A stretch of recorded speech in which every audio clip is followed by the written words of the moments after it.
All right, if you've watched the last video, that would make more sense where I just cut right in.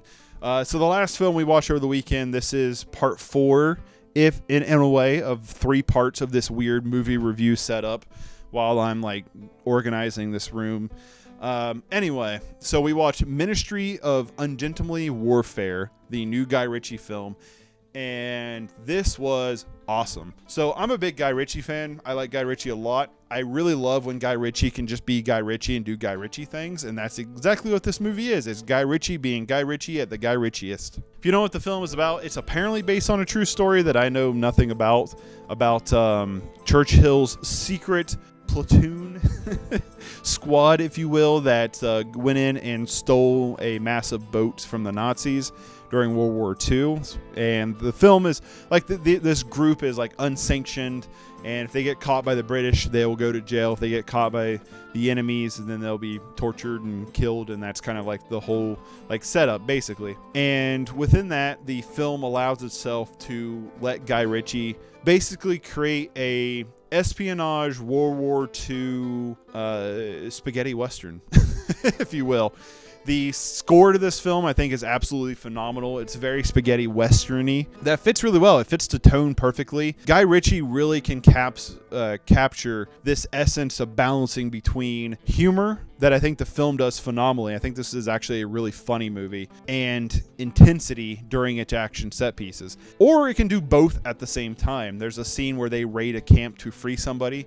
That balances kind of intensity. It's kind of got some intense moments, but the humor really kind of like levitates throughout that scene that I think it worked really, really well. And there's a scene toward the end, one of the ending climax scenes, where the intensity just takes over hold, and it worked tremendously because throughout the film, it builds its characters amazingly. Yes, its characters are not like super developed through dialogue, but you spend a lot of time with these characters, and each actor brings their own kind of personality to the characters to make the characters stand out and push the characters' development even further without the dialogue or the film itself showing you that. So there's like some natural history built between the characters. There's great chemistry between the cast of characters here that really help develop the characters. So when you get to these later moments, you can feel the intensity because you want them to survive. We spent time with these guys. I like these guys. I want to see them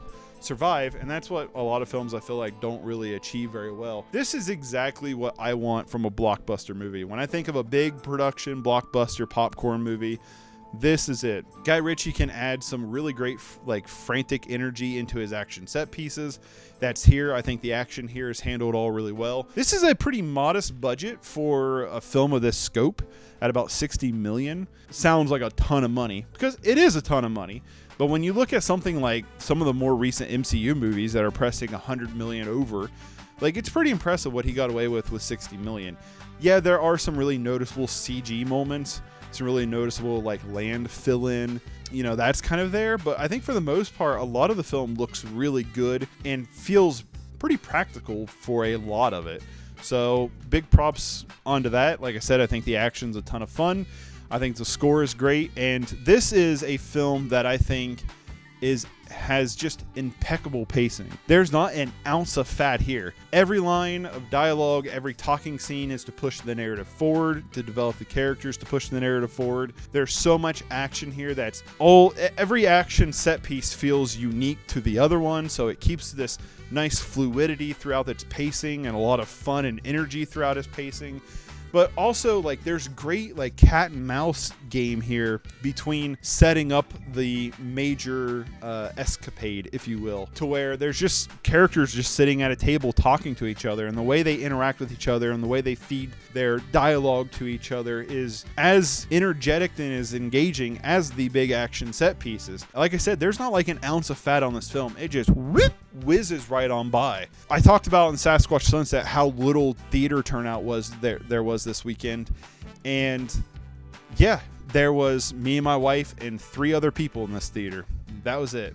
There was nobody else in the theater, and we saw it Sunday at like the matinee showing, but there just wasn't anybody turning out. And I saw the box office return this week for the Ministry of Ungentlemanly Warfare, and it didn't do super hot, which is a shame because I think this is a terrific film. This is a terrific blockbuster that is really fun. It's super digestible. This would be an easy film to recommend to anybody who is a fan of the action genre. I think Guy Ritchie killed it. If you're a fan of Guy Ritchie films, I think this should be up there with something like at least The Gentleman. I don't know if it's quite at Snatch level, but it's a ton of fun. Like, this is just a really, really fun action piece that has great characters. I don't know about its history. I don't know. It's based on true story of how realistic it is.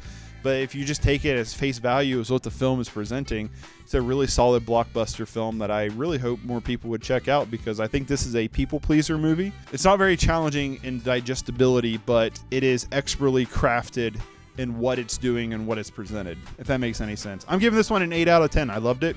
I will definitely be picking up the Blu-ray pretty much when it comes out. I actually would like to watch this film again.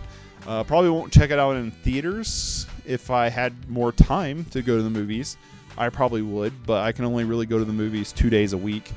So I probably won't get to check it out again, but I really enjoyed Ministry, and I hope you check it out and enjoy it as well. I think it's a really solid movie that's a lot of fun, and that is going to be the end of this terrible setup movie reviews. I hope you enjoyed it.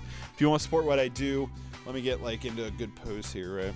If you enjoy what I do, you can consider subscribing. Become a member or Patreon, whatever. It all helps out the channel. We'll go back to normal style next time I see you for a review like this. So, bye, everybody.